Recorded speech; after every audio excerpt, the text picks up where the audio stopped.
Right, so let's have a look at what we can expect from the Broken Isles, the new zones in Legion, when we start leveling. And as I mentioned before, one of the first things we can see is the scenery. We can see, I think it's 3 times further. And just to highlight this, what I did is I got my Paladin in live and just went to the top of Undercity and had a look out across Alterac. Then I did the same thing in the Legion.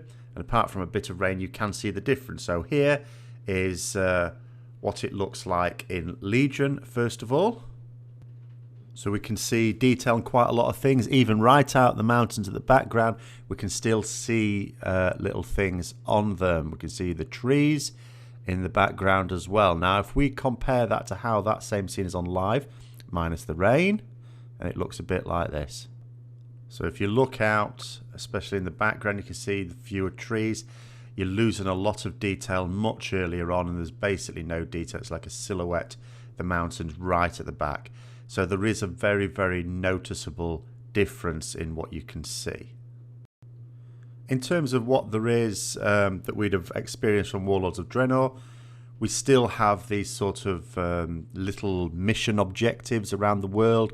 You can see the bar there filling up. It's the same sort of thing that we had in Warlords of Draenor.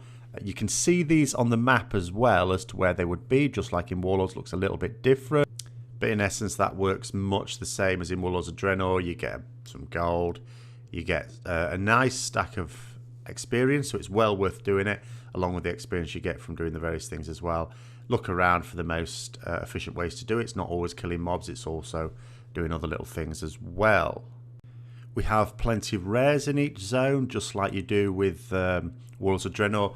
The added bonus here is they don't just drop loot, but whereas in Warlords of Draenor you'd be hoping for some garrison resources, here of course it's going to be something for our artifact power to build up our weapon.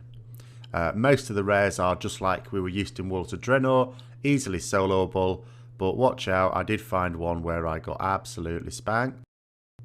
I mean, once you've been used to doing rares and they're fairly easy, you don't really look at them to see if you could tackle them. We used to some expansions ago, but yeah, we don't now. We're elite. Now we're looking at it and thinking, oh, okay.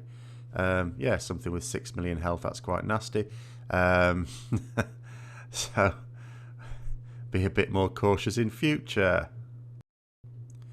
In terms of finding the rares, we get a little star on the minimap. Now, there was an add-on to try and locate them before, and there was an indicator on the minimap as well in Warlords of Draenor. It's just different, really, different icon. But this star can indicate rares.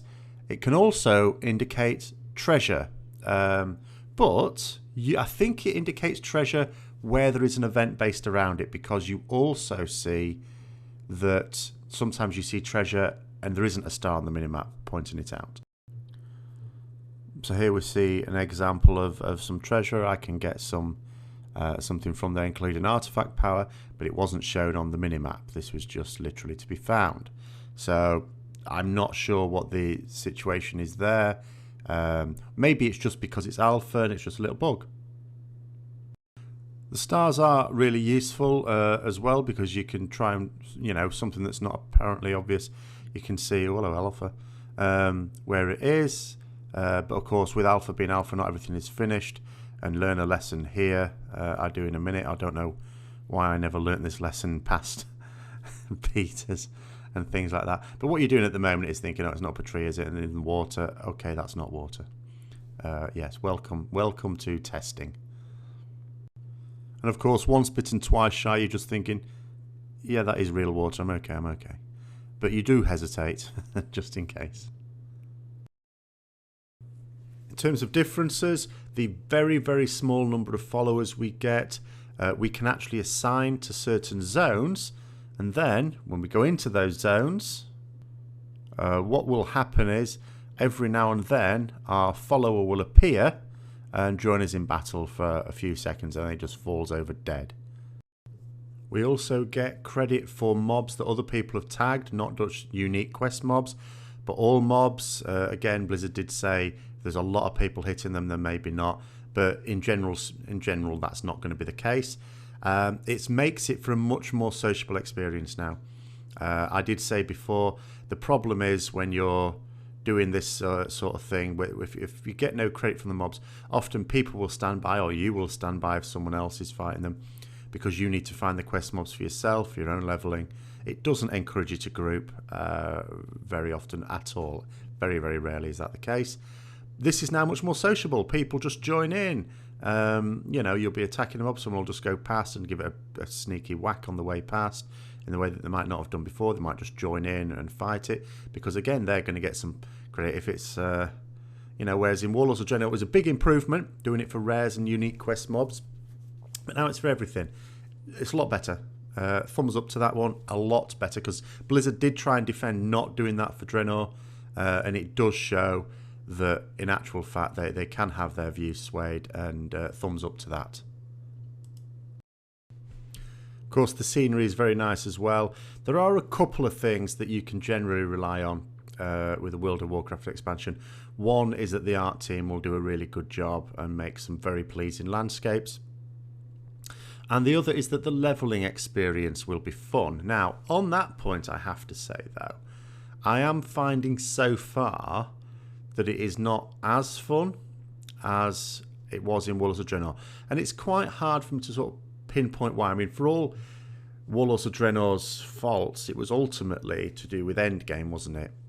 What happened at level cap. I think as you got to level cap, unless you absolutely hated the idea of garrisons, and some people did, but unless you absolutely hated them, there was nothing to dislike about it for me anyway. I thought it was great fun. But somehow this one doesn't quite do the same for me at the moment. Of course, it's early days, but then again, early days is when you think you would be, you know, the most keen. It's not that it's boring. It is still good. It is good quality. I just would rate it not as highly as, say, Warlords of Draenor, where I thought the storyline was much more compelling. And one last thing we mustn't forget is, of course, the flexibility they've given the zones so that we can do them in whatever order we like. We can pick and choose. We can go into a zone, say, do you know what, I've had enough of this zone now. I'm going to go to do with the other ones. I've been doing that. I've been cycling around 3 different zones on different characters. And that's a real boon as well, I find. It's excellent, the fact that we can just go wherever. It allows us to explore a bit more rather than having to follow this linear path. Even in the days when maybe you had a choice of starter zone, or you did have sometimes, like I remember in TBC, when you almost always, should I say, had a bit of a choice. Once you'd got past the first zone and you'd leveled a bit, there were always a choice of a couple of zones you could reasonably do. But this is so much better, and you can dip in and out of them and go wherever. It's much more like the original days of leveling in World of Warcraft. So that's a really positive difference as well. So on that note, I'm going to leave it there. Those are just the initial things that strike you when you're going out into the world, into the Broken Isles. A bit later I'm going to be doing one on a video, or this weekend, on a storyline, and I've still got a couple of other Retribution themed videos to do, as well as maybe a short Demon Hunter and Death Knight video. So until then, I'll see you later.